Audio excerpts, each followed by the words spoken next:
We are joined by Tom Haberstroh of Yahoo Sports, my guy, a brilliant guy, my go-to guy on the sordid world of illegal NBA gambling. I can't wait to talk with him.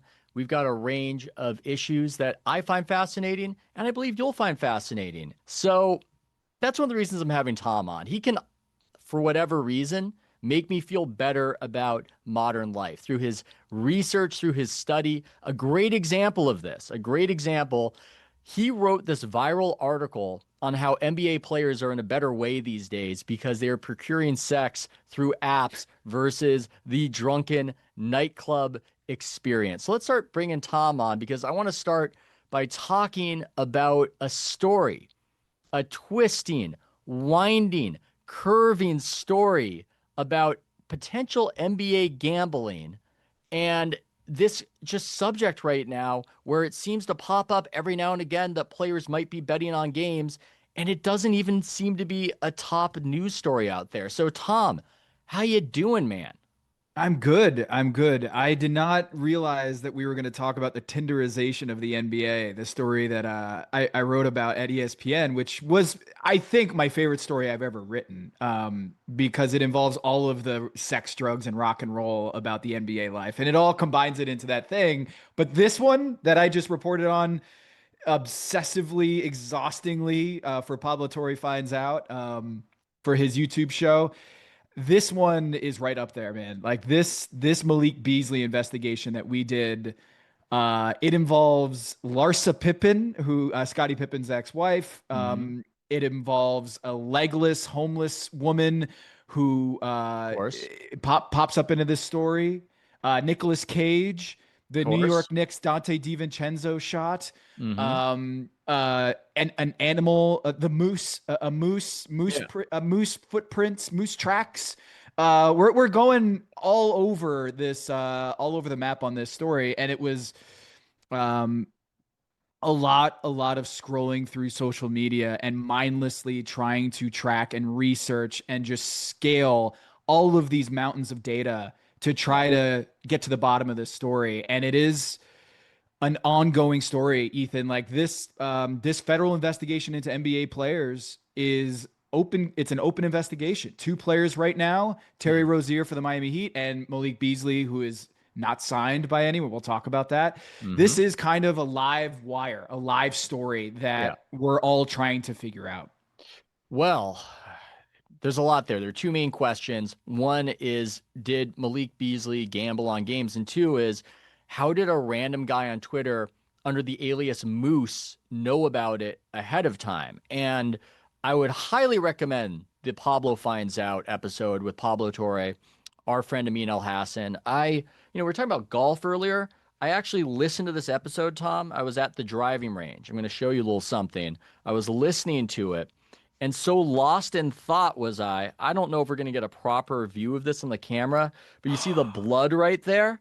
I was bleeding, unbeknownst to me, completely engrossed in this. I guess I ripped off a callus. I don't know.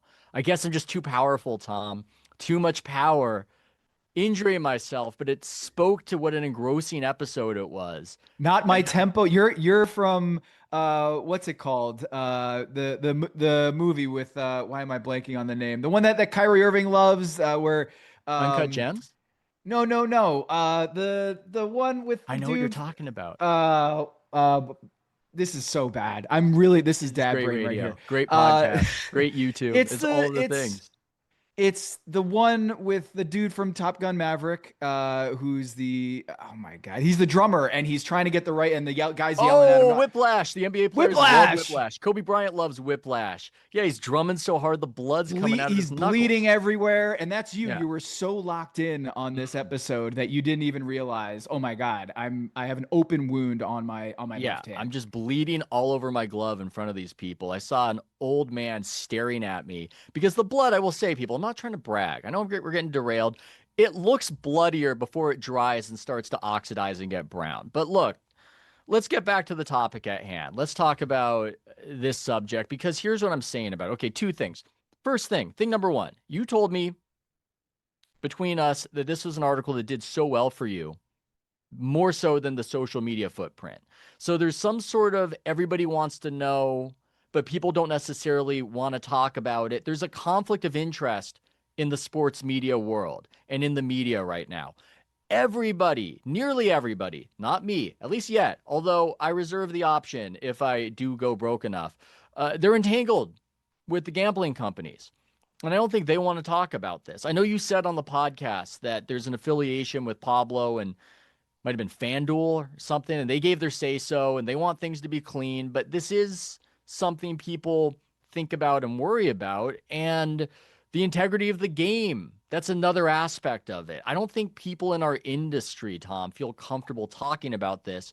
But when you start talking about it and people are wondering whether 3-point sharpshooter Malik Beasley is doing stuff out there to change the outcomes because people have action on the game, everybody wants to know. Is that your experience?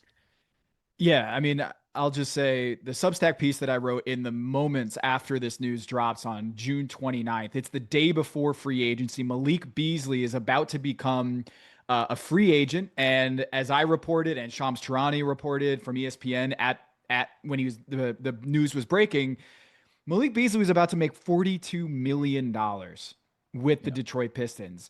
And then poof, it all goes away because the federal investigation is announced through ESPN. Shams Charania is breaking the news that the Eastern District of New York is opening an investigation to alleged gambling improprieties with Malik Beasley.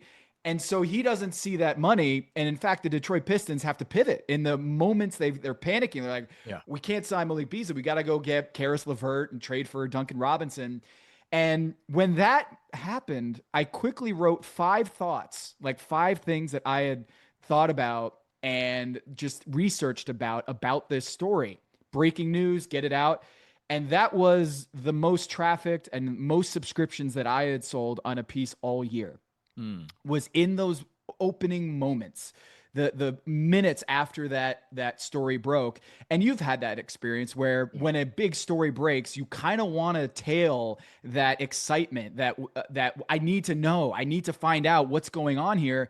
And that let me know something is like, there's this real gap in the sports media market right now regards to gambling stories because everyone, is intertwined in some way, whether it's directly they're getting money from sports books, to, whether it's FanDuel or DraftKings, what have you, or they're like 2 degrees away from it, or they want a job that potentially could be sponsored by one of these sports books. So I understand why it's an entanglement that is a sensitive topic. And so the other thing I noticed, to what your point you mentioned earlier, is it didn't get a lot of social media buzz. Because in some ways, if you're sharing that, you're almost telling people that this is, something worth reading about, and it might, rub people the wrong way, or your employers or whatnot. So if you're working for ESPN, which is a partner of the NBA and spends billions of dollars to transmit the sport, and you're going, this is a big deal. This is a huge deal. Well, it's a huge deal. Why is it a huge deal? Because it cuts to the integrity of the game, which is something that they're worried about at the NBA. So there's a little bit of hear no evil, see no evil. And Trace, if you could maybe pull up one of the viral Malik Beasley plays that, and you pointed this out on the podcast, it's not cut and dried as to whether he was doing this to get the total under the spread. But let's just see this play, because a lot of people are talking about this as being a strange one. Do we have that? Spread was 8.5. Beasley has the ball. Beasley's going to get left. One last shot. How about Beasley? 21 points. I mean, it looks bad. It's not completely damning, but it doesn't look good. So people are talking about that. There are 2 conversations. It's bifurcated, as Tom is indicating. A lot of people, a lot of fans, people in the NBA world are all talking about that and going, oh my God, was this guy gambling on games? What the hell is happening here? How many other guys are doing this?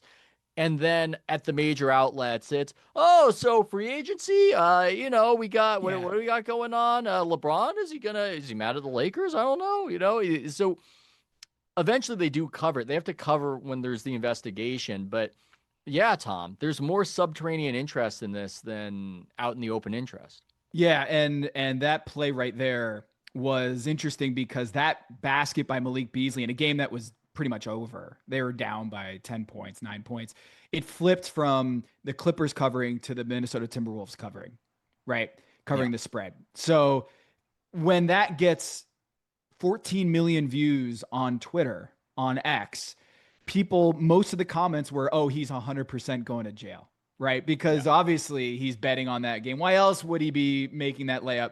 And to which Amin, Pablo, and I were like, it's not that simple, because if a player making a basket to go from 19 points to 21 points, which would have given him over 20 points, which matters to NBA players, if that is a crime, then everyone is a criminal in the NBA, because so many guys will just get meaningless buckets just because their contracts are tied to how much they score, how much they rebound, how much they dish out assists.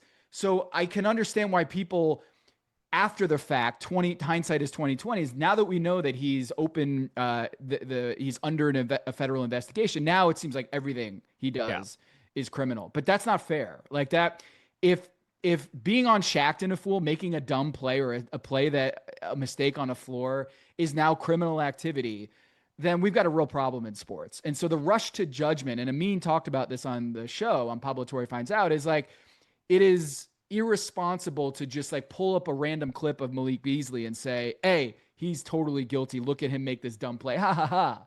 That's not how this works. And so when you look into the data, you find that Malik Beasley does this, whether the spread is within reach or not. He just goes and gets buckets. And you know this, covering the NBA. Very smart of him to create that as a baseline activity for when he needs it. Very smart.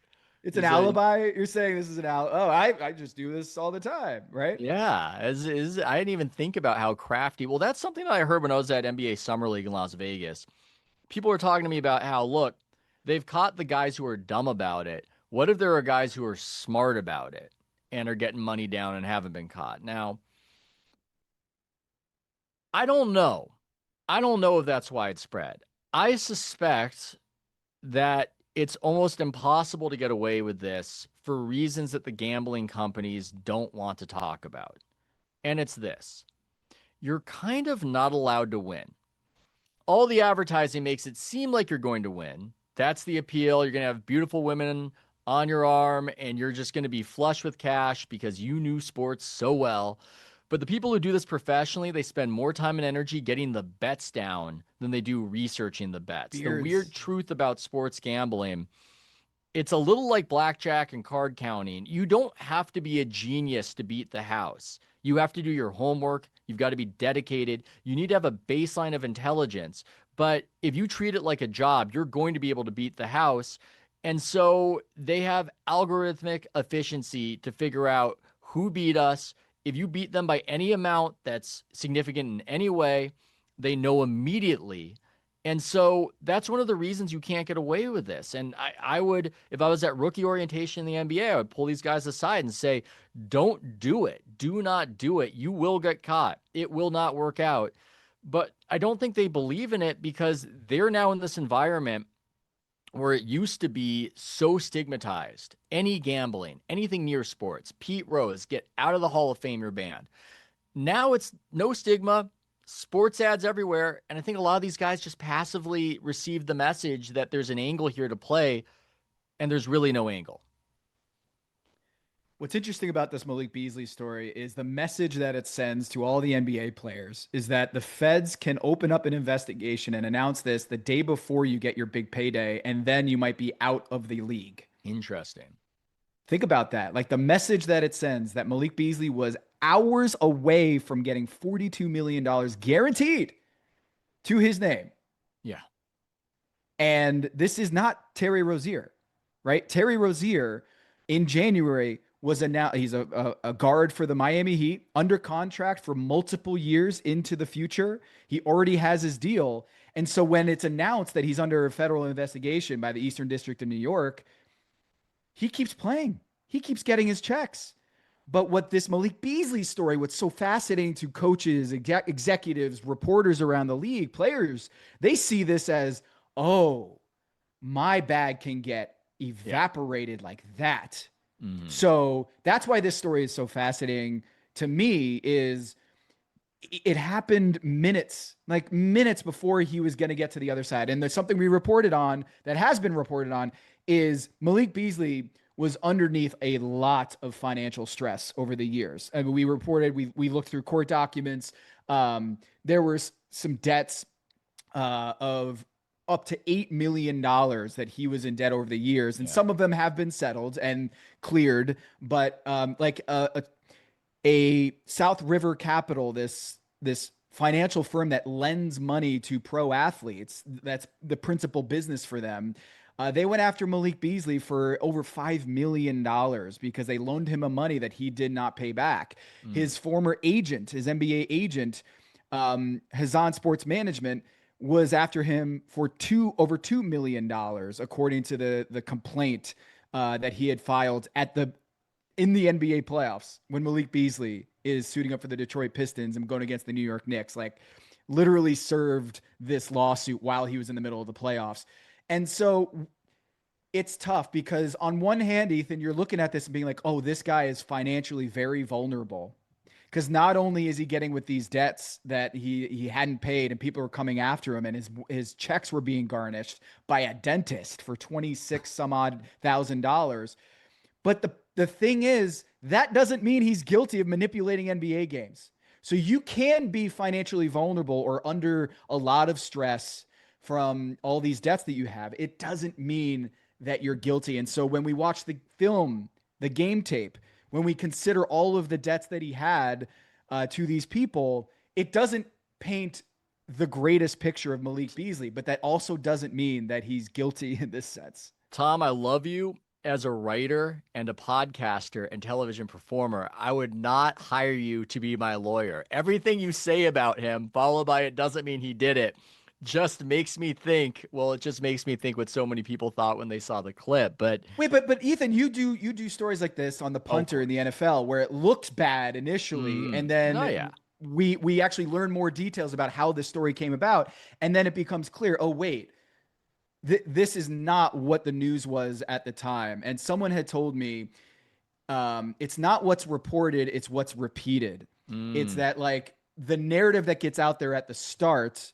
is just what the perception is going to be. That the carrying narrative on Malik Beasley is, look at this list of the CVS long receipt of all these debts that he had, and look at these plays. Oh, of course he's, as people say on Twitter, of course he's 100% guilty. But this is a complicated story, and this Moose character kind of flipped this whole story on its head. And it felt like, to me, at the end of reporting that episode, Ethan, this story is so much more complicated than me, Pablo, and I initially believed. I think that there will be more twists, more turns, and maybe we'll just get distracted because there's going to be, I don't know, another one of these scandals. Or maybe there won't. Here's the thing. Okay, I'm of two minds with it. I just made the case for why this should never happen again. You've explained why they're almost making an example of Beasley, losing all these tens of millions of dollars and how that's going to scare guys off. But I'm of two minds. There's so much more money in the NBA than when we first started covering the league for the players. The TV money exploded, and you would think that they have reached escape velocity for doing stuff like this, for gambling on the games, because they're getting so much money, and they wouldn't want to put that kind of money at risk. But then the other part of me goes, well, maybe the new structure of the NBA, the CBA that was ratified in 2023, has made these scenarios more likely, because for people who don't know, without getting into the nitty-gritty of it all, the NBA effectively now has a salary cap. It doesn't technically, but it does in spirit and in essence. And that means the stars are getting the kinds of money that we never imagined that guys would ever get. We've got guys signing for just a little under $300 million for their contracts. And because they're pricing it more exactly under that salary cap, it's becoming a situation where there's no middle class. Stars are getting hundreds of millions of dollars, and then the other guys are getting squeezed. And so you have a scenario where it used to be, due to collective bargaining, more egalitarian, and the guys in a lineup are all getting paid relatively roughly the same amount of money. Now it's wildly different. So we're going to get guys who are making about $1 million playing alongside guys who are making 70 million. And you wonder if that inspires more of this kind of activity.